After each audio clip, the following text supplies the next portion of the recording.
please stay at home. Mother, you have always stood for us, and we've never stood up for our families. But we're coming of age now, Mom. And we want to go to Washington and state our case.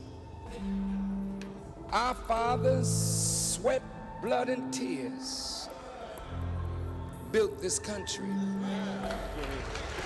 Our fathers and our mothers worked from can't see morning to can't see night with no pay to build the economy of the South, to fuel the economy and the industrial revolution of the North. Mother, wife, sister, auntie, baby. We fought in all America's wars for a freedom that we have never achieved. We fought. Let's face it, America is not just a country, it's a corporation, a business. And like any other business, it relies on labor, image, and marketing to survive. And that's where black people come in. You know, the indigenous people of this land, the foundational black Americans, have been the engine, the face, the soul of this machine since day one. There would be no America without us. From culture to currency, they use our struggle to sell, our image to soften their agenda, and our silence to maintain control. Let's face it, America would be nothing without black Americans. Who you are? We're Americans. Since when? Swedish. Blackfoot. Chinese. And a feather. What does that feather mean? Talking about that one you seen I had in my head. Yes. In South Carolina, when I come through there, I'm a chief. Okay. I'm a chief. On my mama's side of the family, they Indians. These are the Indians from Native America, like the Choctaws, the Cherokees, the Apaches, Comanches, everything. Like the people that call themselves black. Have you ever done like an Ancestry.com? Well, I did kind of like research my ancestry when I wrote my book. So that's in the beginning of my book. So what it all traces back? Like where you mostly from? Oh, Alabama. I know for myself. I'm not African American at all. My folks is not from Africa. And a lot of people in this room, folks ain't from Africa. Might be a couple, but people just don't understand. I asked my grandma, like, "Oh, grandma, what's your background?" She like, Redfoot and Blacktail Indian. What? Yeah, my mother and my father, yeah, we 100% Indians. People don't understand. Black people did not just come from Africa. Black people were already in the States. And people got to do their history to understand black people were already in the States. People don't know that, though. They don't get that. Why are you putting Native Americans in here? Why isn't this just for black people? Well, black people are Native Americans. You know, we've had, a lot of proof that, some of us started here in this land. Everybody wasn't brought over from Africa. We have to, like you say, unpack all of that and try to find the true lineage of people in this country. What are you? Part Indian or something? Nah, Indian would have been smart enough to let me ride right into him. Indian dude in that movie? Mm-hmm. He was cool. And then he couldn't talk unless he was talking about gum? Yeah. I think you're not supposed to say Indian either. Oh, wait, really? Yeah. I think you're supposed to call them African Americans. These four brothers sitting here, we didn't all come from Africa. And there was a country before 1492. You can't start us at 1492. We were always here. We were always here. We were always here. This is my partner, Nick. He my brother. He my age-bone tone. We gonna keep it that way. Take a little bit. So if it. But look here, this is a beef bone. I want to make sure y'all see the clarity on it. Look, the best in the nation, the destination. Boy, this is where it's at. I just want to know about these tails. See this brisket here? Might be afternoon, where you at? But I'm just down here, look here. I just want to make sure everything is all right. Cause people told me I was playing, but let me see. Boy, look at here. Boy, they'll lock you up these days.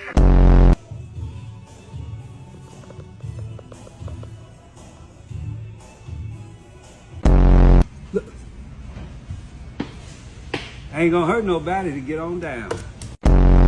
So why in the hell is the most hated, the most targeted people in America are always the first ones they run to when it's time to sell something? Why it's always our face in the commercials, our voices in the slogans, our culture in the campaign, but never our names in the boardrooms or checks? What is it about us that make us so marketable, so profitable, so damn viral, but only when it benefits them?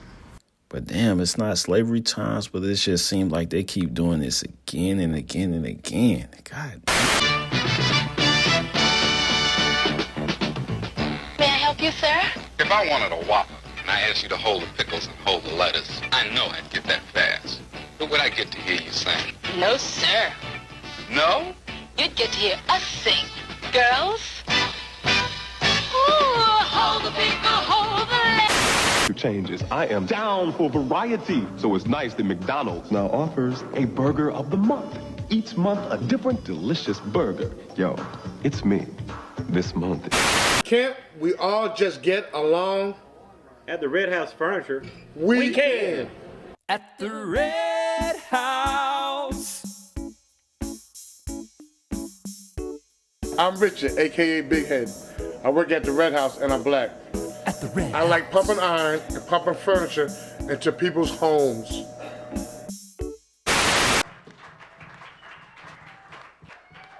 Just let it flow.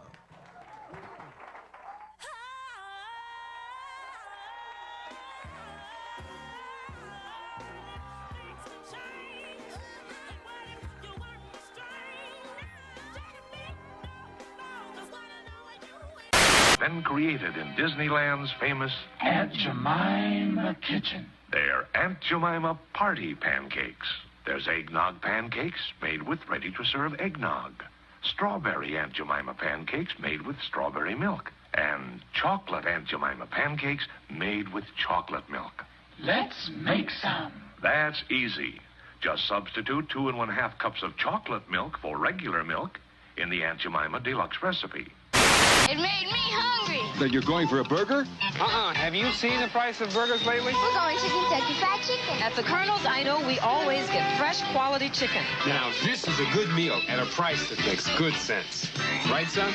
Right. It's so nice to feel so good about a meal, so good about Kentucky Fried Chicken.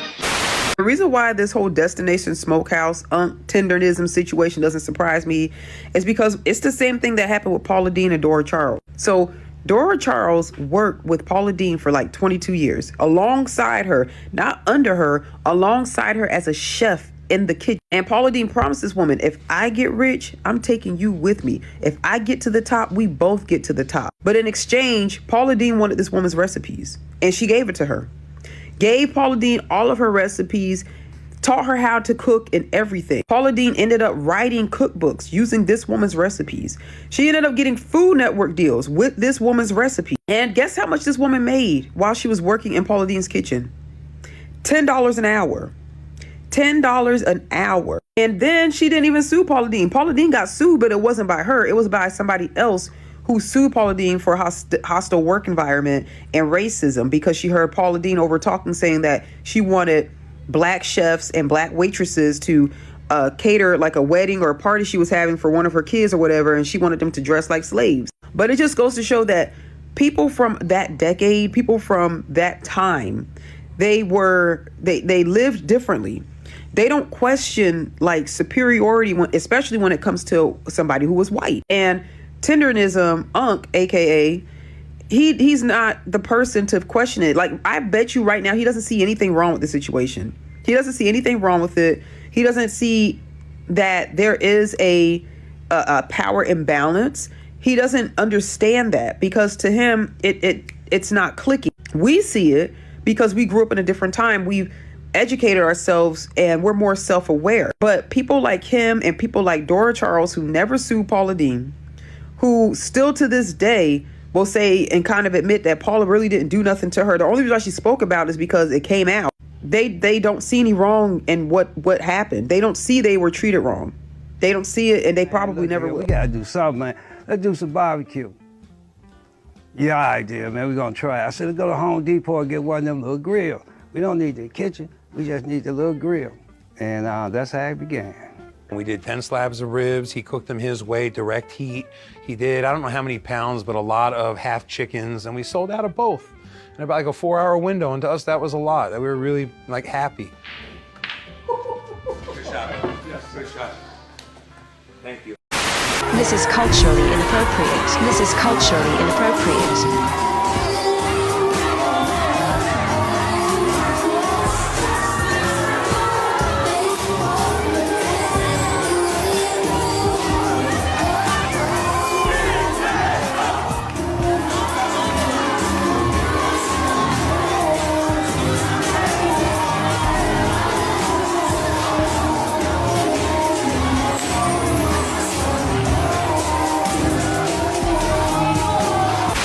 It seems as though we gave up. We gave up and just, our restaurants, we had restaurants, inns, and when we could go to their inns, then we forgot that man. In fact, I've had friends to call colored restaurants. The one that I'd go to this evening, if I was taking New York for dinner, I'd go to it. They call it the greasy spoon now. They can't, I don't understand us. That's the part I don't understand. We don't have enough race pride. That's what I say. Here's why they're wrong. They won't even apologize to the best citizens that they've ever had. Now, listen. It wasn't black Africans from Nigeria that flew over Pearl Harbor on December the 7th and declared war on the United States of America. Approximately 3,000 plus Americans were killed by the Japanese on the day of Pearl Harbor when Japan declared war on the United States of America. And then after that, they gave them $20,000 apiece and apology for declaring war on them. And black people have been the most loyal people to the United States. They have never, ever declared war on the United States. Never.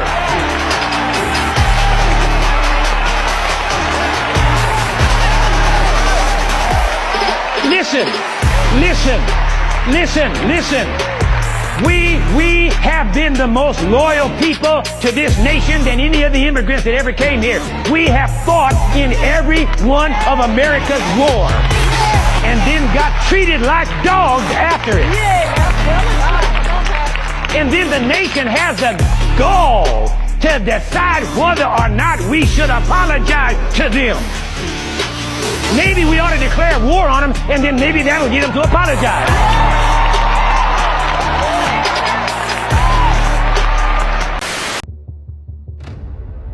Shout out to the black veterans, the ones who serve in the system who barely serve us back. Think about how crazy that is. Risking your life for a country that don't give a damn about you. Fighting for freedom that you still have to beg for when you get home. Black soldiers have always been used from the past wars to the present ones to defend the flag that rarely defends us. And I'll never forget what this Nigerian woman told me. And she once asked me, she said, every tribe has its own army. Where's the army for black people? Where's the black army that represent black people? And they hit me because we have soldiers. We always had them, but too many of them are fighting the wrong wars. We're dying to protect the system that was never built to protect us. We fought in the Revolutionary War that made America independent of England. But we don't have any independence ourselves. We are dependent on white people to do for us what we have earned the right to do for ourselves. We fought in the Spanish-American War. We fought in the War of 1812. We fought in the Civil War on the side of the North and the South. We died right alongside of those fighting to maintain slavery. And those who said they were trying to maintain the Union, but in any case, after the Union was maintained, it was back to business as usual. We had congressmen and senators, and we had government representation. But the Night Riders and the KKK took it all away from us. Said, we don't want no niggers in the Congress. We don't want no niggers in high political office. So they killed us. They hung us. They burned us. And when they got in trouble, they called us again to fight in a Jim Crow army. Some of the older ones here that were in World War I, you know you fought Germany. But the German prisoners of war were treated better than the black soldiers who fought for America against Germany. Talk to me.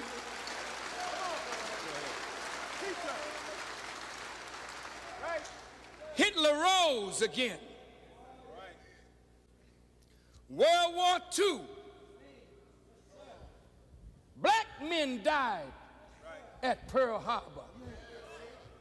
Black men died in Guadalcanal, in the Solomon Islands, in the Philippines, at Iwo Jima. Black men died in North Africa fighting the Germans. Black men died at Anzio Beach, at Palermo, at Naples, to free Rome, to free Paris, to free Europe. Damn it! We died to build America. And America has rebuilt Germany and Japan, and the nigger is still suffering and dying in the streets of America.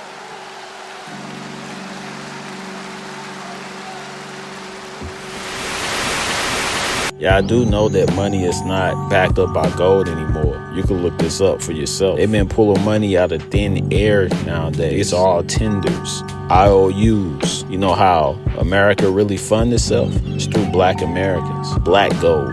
Yes, black Americans are the new gold. The more creative black people that we have on this earth, the more lucrative your country will be. Out of Africa, they find diamonds and minerals. In America, you can find the same thing. But what's more precious than the diamonds and minerals? Black people.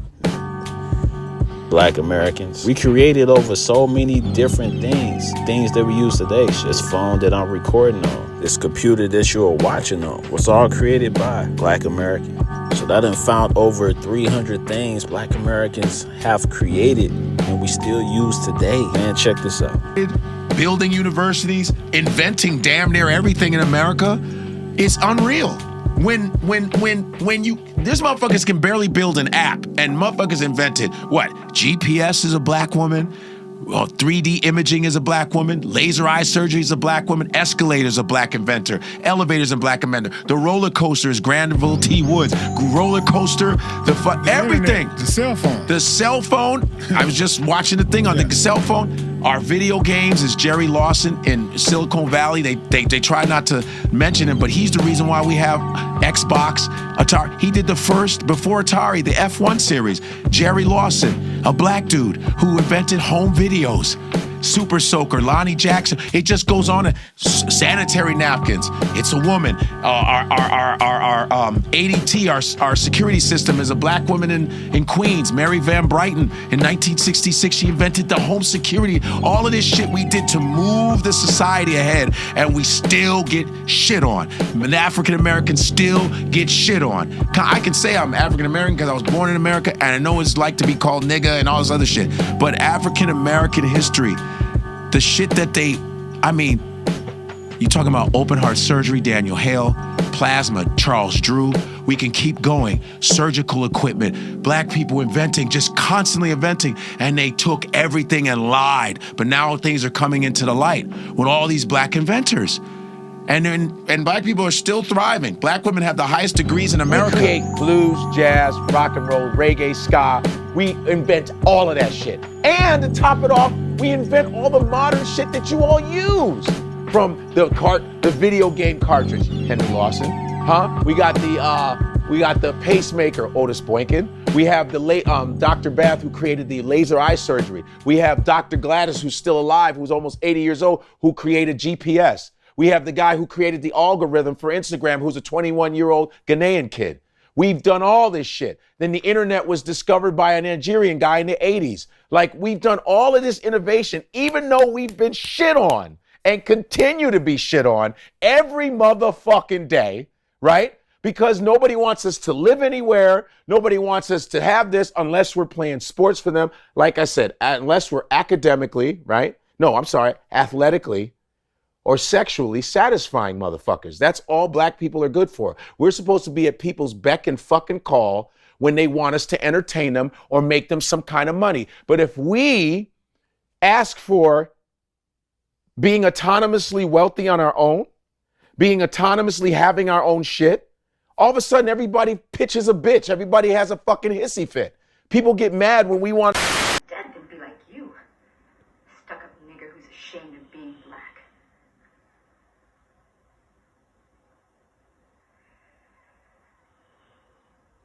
My grandmother was a full-blooded Iroquois. My grandfather was a black from a long line of journeymen who lived in Connecticut since the establishment of the colonies. Yeah, he calls himself Ghost Dog.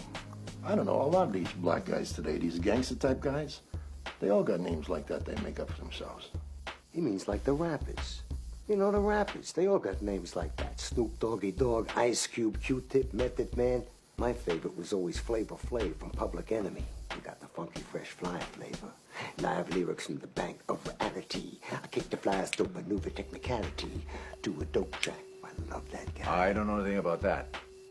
But it makes me think about Indians. You know, they got names like Red Cloud, Crazy Horse, Running Bear, Black Elk. Yeah, Indians, niggas, same thing.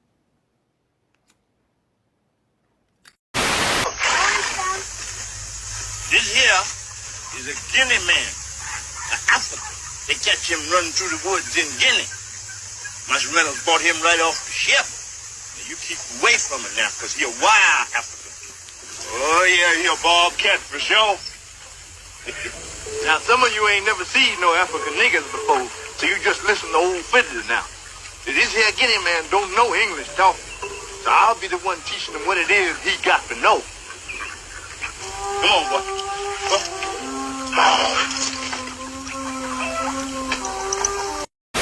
Americans came from Africa. Ships, chains, the transatlantic slave trade starting in the 1600s.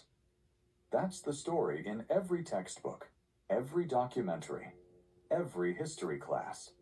But what if I told you there are documents written by European explorers that tell a different story? Records from the 1500s describing dark-skinned native tribes already living in North America. Maps showing these populations before a single slave ship arrived. Journals that don't match what we were taught. What if the history we learned was rewritten to hide something? But European explorers kept journals. They drew maps. They wrote letters back home describing what they saw. And some of these documents describe something that doesn't fit the narrative. In the 1500s, Spanish explorers traveling through what is now the southeastern United States wrote about meeting tribes of people with dark skin who were already living there. Not Africans who had been brought over, not recent arrivals, native peoples who had been there for generations. Giovanni da Verrazzano sailed along the Atlantic coast in 1524. He described meeting native people who looked different from each other. Some had lighter skin, others had darker skin. He wasn't writing about slaves, he was writing about indigenous populations. Hernando de Soto's expedition through the southeast in the 1540s documented similar encounters. Dark-skinned tribes with their own languages, their own territories, their own histories. These weren't isolated observations. Multiple explorers from different countries wrote similar descriptions, but these records were buried. They didn't make it into the history books we read in school. Why? Because they complicated the story that came later. The story that said all dark-skinned people in America came from Africa. There were tribes that simply disappeared from official records. The Melungeons of Appalachia claimed they had always been there, that they were native to these mountains. You've never been to Africa? No. You gotta go. Man, it's your motherland. What are you thinking? Missing out. What are you? Huh? What? Where are your ancestors from? Congo? Ivory Coast? Southeastern Bantu region. I don't know. This spooky thing called slavery happened, and my entire ethnic identity was erased. Exactly.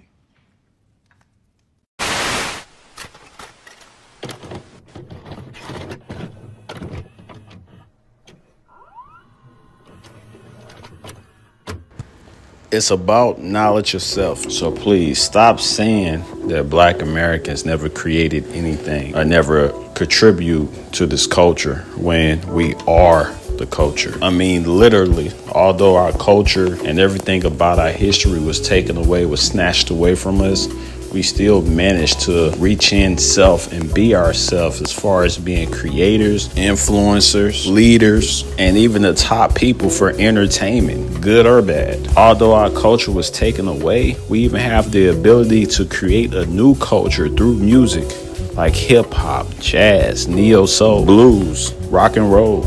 And we're still creating cultures even through the internet. We got to the point where we're dominating streaming. No matter what we put our hands on, we turn it into gold, black gold. So don't get offended when I say we are different. I'm showing evidence to show clear differences. I'm not saying it to separate the people. I'm not saying it to divide the people. I'm saying this to point out that we have a culture as well. We are not the same. It tells me that you don't want to accept that we come from all over this earth. So I shouldn't have to explain why when you go to Africa that you don't really feel like you at home. Matter of fact, the people don't even act similar to how you act as a Black American. It's a total different energy when it comes to the way that we act in Africans and Black melanated people from all over this earth. Just accept that we are different, and there's nothing wrong with that. We can be different. We can look similar, but we can be different. Let us be us and you be you, but we could still build. We could still be cousins. We could still be family. There is no hate. There is no separation. It's all love. I want everybody to understand that you are different as a Black American from all other melanated people on this earth. Accept it. Move forward. Still create. Still be leaders. Still be the trendsetters. Still be you. This is OC the Great TV. Like, comment, subscribe.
all my who are not cultured at all, stop riding.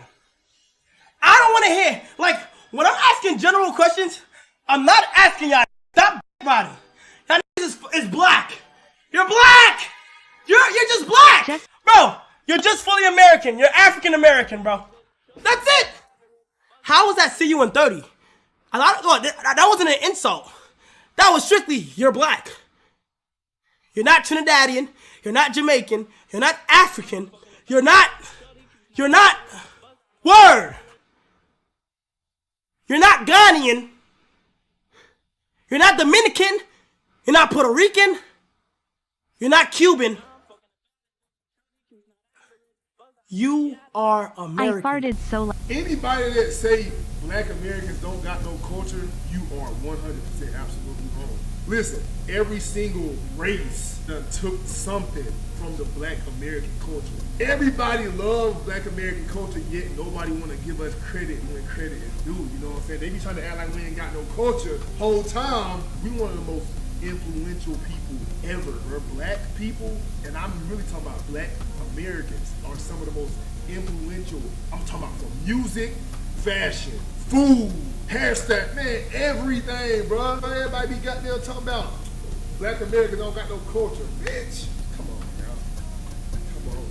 Even goddamn motherfuckers over there in China, Japan, they be trying to goddamn imitate what we do over here. I seen a Chinese nigga, man, man, everybody be copying shit we do, you know what I'm saying? I'm telling you, if you really pay attention to a nigga, the whole world be copying black American culture, bro. I promise you, everybody wanna be a nigga, but nobody wanna be a nigga.